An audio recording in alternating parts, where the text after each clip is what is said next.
And we are pre-recorded. All right. This is Jordan with Location Independent here with Adam, this amazing freelancer I met just kind of by accident online, kind of going back and forth on a digital nomad Facebook group, and ended up checking out his Upwork page. And he's by far one of the most successful. I try not to go over the top here, but I really believe from what I've seen, one of the most successful freelancers on Upwork, and has carved out a solid niche in kind of paid ads and traffic. But the point being that he is really successful at selling himself and his freelancing skills, and making a great living doing it. So, Adam, nice to have you here.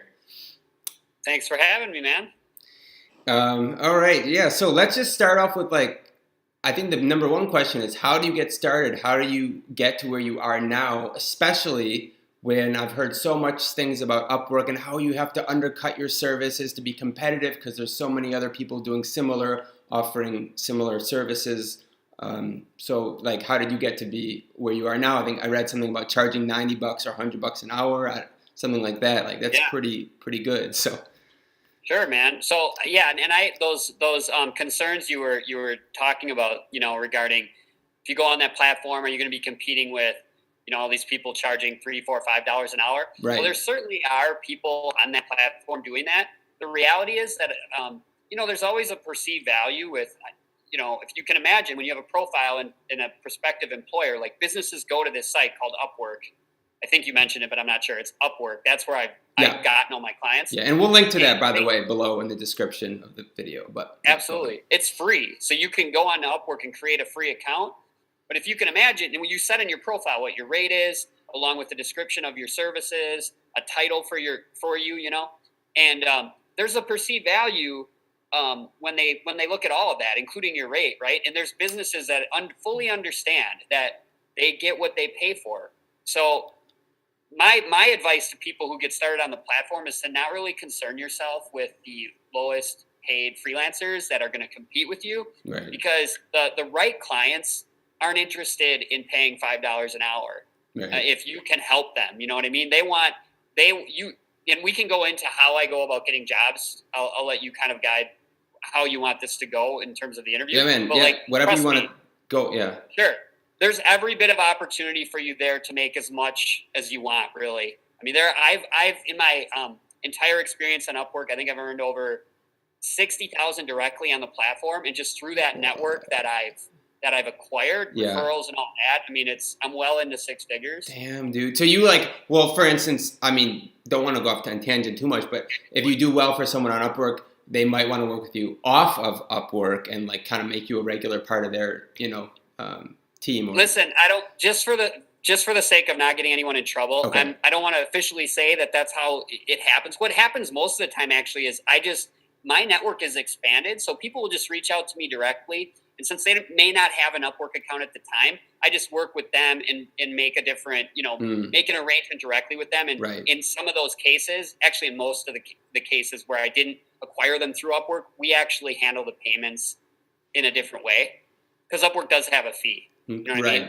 Right. So I just mean that in the whole experience of the clients I've gotten through Upwork, and by serving those clients and making them happy, I've gotten other clients through that network. You know what I mean? Word of mouth referrals, and just it's a natural, right? You do a good job with someone, they're going to want to talk about it to their friends or their colleagues, and then for sure they're going to refer you. Okay, so another thing I really wanted to ask is, so that's great when you have this kind of reputation and you are where you are now. I'm sure it kind of just snowballs, and you get success beget success. Is that the word? Yeah, that's it. But let's do now from the beginner's perspective. If I'm starting from scratch and I'm okay, I have this skill, whatever it is, say marketing, I don't know, social media marketing or something. You see a lot of that on Upwork. Blogging, I don't know. There's a lot of skills you could potentially, that could be a whole other topic. What are marketable skills? But you have your skill, okay, this is what I want to do on Upwork. And you start from zero. You don't have any feedback yet. You don't have any ratings. What's the best way to start? Then I feel like you really have to undercut, or I don't know. Well, here's what I'd say to that. Yeah. The first step is, before any of this, before you can really get clients, so you do have to get your account set up and approved. And to be honest, since I know that process is slightly changed, and they are a little bit more. There is a screening process that may be a little more rigid now than before. But I also know that if you are determined to get on the platform, you will. If you have skills that you know are in demand, I mean, that's a part of this. If you don't feel like you have skill sets that could be useful to businesses, would say would earn some skills. I love marketing because marketing, if you can help people in a marketing capacity, you're directly positively influencing their bottom line. Businesses will pay a lot if you can do, like, so some examples are copywriting, video marketing, YouTube, like the stuff you're doing is in high demand. Facebook, paid advertising. Yeah. There's a whole host of marketing sort of subset skills. But once you have the skill, you got to create the account. And then I set my rate early on around $20 an hour because, like you're saying, if you don't have any reviews and you have no sort of portfolio, the most important thing you're going to get back from those first jobs is a review. So it's worthwhile to maybe not set your rate where you'll ultimately be, where you should be, but a little bit but I definitely don't recommend competing with the $3 and $5 an hour types because, like I was telling you before, like there's a perceived value with that. You want to attract good clients. Good clients don't ever want to pay $5 an hour for someone to help them with marketing, because anyone who knows how to help a business with marketing is going to be worth well more than $5 an hour. You know what I mean? That's a good point. And I think a lot of beginners were like, okay, I gotta get in the lowest price possible. But you're saying go for the quality. Maybe not quite as high as you would like, but still something that. Yeah, 20 is where I started. Okay. It allowed me to get my first jobs. And then the next step from there is get a job. And the way you do that on Upwork, once you have your profile created. Sorry, the next step was I didn't hear. In the next step. So the next step, once you have your profile set up, is to get in. They have an actual search engine within Upwork. Yeah. So you just search with keywords. Like, let's say you're skilled at video marketing. You would search with video marketing, and then you'd see a bunch of jobs, like a whole list of jobs that have been submitted by actual companies. Yeah.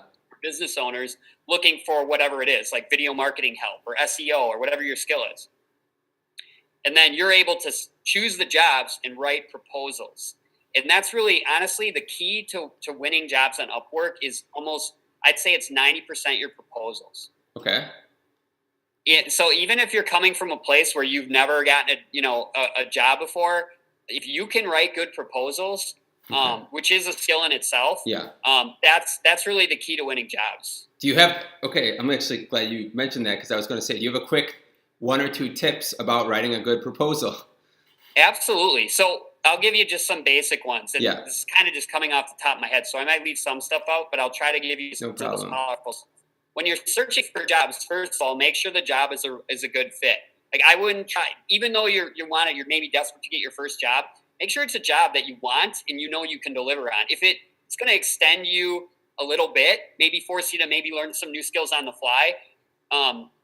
What I'm really trying to say is use your discretion when you're choosing jobs. Don't just apply for any and everything. You know what I mean?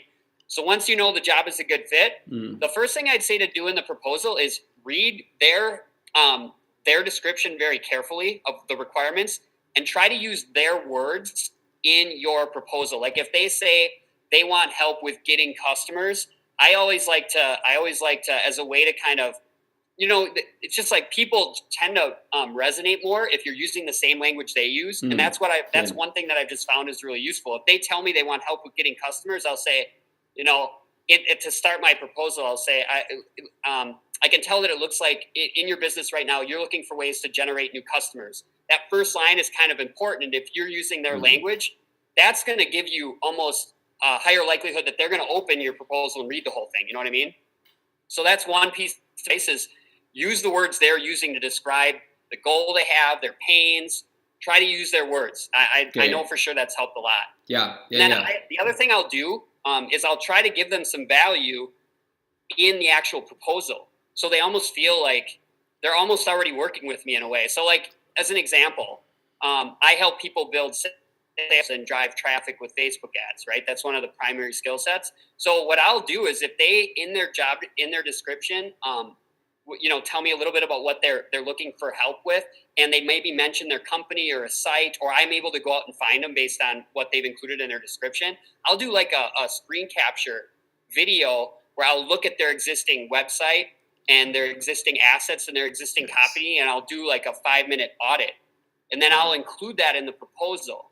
Wow. And that really builds a ton of like rapport and equity with them, because, I mean, think about it. It's How many almost other like people I've do gone that? to work for them. Yeah, you know? Yeah. Lead with value. And then they're like, you know, I've had countless times I've had people come back and say, Adam, thanks so much for that video. And so it's a way of just like building some equity with them in the proposal itself. And that's definitely something that will set you apart. Yeah, I really like that. Kind of like going above and beyond, even from the start. Really quick, I'm doing full-time support for a software company, and a little bit different situation, but I also love the screen videos, and I'll use those as much as possible, also with audio and talk. And I've had so many of our users be like, "Wow, that was so helpful! Like, I didn't even expect that, but that really like took it to another level and made it so easy to follow. Thank you so much." So I think that's also just using screen videos whenever possible too. So I want to be conscious of your time. I know we're kind of like, don't have a whole ton of free time. You've got a lot going on now. Do we still have a couple more minutes, or should we kind of just? We have a few minutes. We're good, man. You just keep going with these questions. We'll be good. We should definitely do like a third and a fourth part to this, because there's so many other things we could go on. Absolutely, this is fun. Good, maybe for me too. So all right, we could also make the proposal thing a whole topic in itself, but let's keep this video broad. So what would be, to put you on the spot, what would be your number one tip for someone getting started again from the beginner perspective as a freelancer? Let's say, for Upwork, getting started, what's your number one tip to get started on Upwork? Keep it broad. Get started. I'll be honest with you. I think a lot of people, when they think of Upwork, there's this natural hesitation, like you were referring to the thing. Yeah. Why can I even make any money on the platform? And my feeling is, I remember where I was at the time. What's something called affiliate marketing. My primary income was coming from network marketing. I don't know if you're presenting companies and selling their products. Well, the company that I had been a commission, rep for had a legal problem, and overnight we lost all our affiliate income. And so I had to figure out, and my wife and I were traveling at the time. Yeah. We've been digital nomads now for almost 5 years. And so I needed to figure out a way to make money quickly. So I just got started. I had the same hesitations about Upwork, but I was in my head, I was thinking, I have a skill set. If I can find clients, who need my skills, I can monetize directly. That's the thing with building businesses, online businesses especially, is there's a lot of hurdles, man. And it takes time to develop an online business. But what I love about freelancing is if you have skills and you're willing to use these platforms, there's businesses sitting right there looking for your skills. So I was and I knew that. I had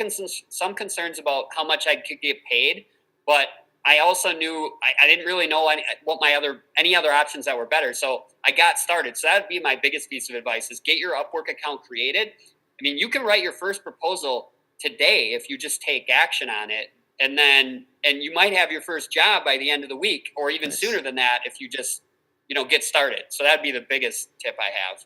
Nice. Because Upwork kind of saved my life in a way. It kind of allowed me to keep traveling when things had kind of, we'd run into that situation. You know what I mean? Yeah, and I'm sure you wanted to avoid having to jump into a traditional 9 to 5 and sit your butt in the same desk chair, as much. And I know I did. I had a job. I quit. I did 6 weeks, getting great salary, benefits, everything, but it was traditional, and I was just I can't. I came from a remote background. I tried to do it because it was a good offer, and I was I'm out. I can't do it. Same here, man. I think we're speaking the same language. I would never be able to go back to that. I had a job. I had jobs in corporate America. Yeah. I had jobs where you had the security, but you didn't really have the freedom and the flexibility. Right. All right. Well, you've gone into a lot of great things already so far. We could keep going on. At least maybe we're gonna have more parts of this video, but for now, let's keep this one short and sweet. So we're gonna end this one here. Thank you so much for joining me, Adam. Any final words of wisdom before we close this video? No, other than like I was just saying, if you're somebody who's struggling to figure out a way to create an income quickly, and maybe you've started to develop these skills and building an online business hasn't hasn't necessarily manifested for you yet, you have a really good opportunity on platforms like Upwork to make some money like quickly. I think that I don't want to undersell how much it helped me when I was in a situation where I needed to create income. Provided you have skill sets, you go to that platform today, set up an account, and start earning. So. Okay, wait. Actually, one more. So this is a really quick one though. Would you say No. Upwork? From what I've heard, it seems like the number one global freelancing platform. Is that in your experience also? Yeah, I would say it is. I know there's a lot of them, Yeah. popping up now.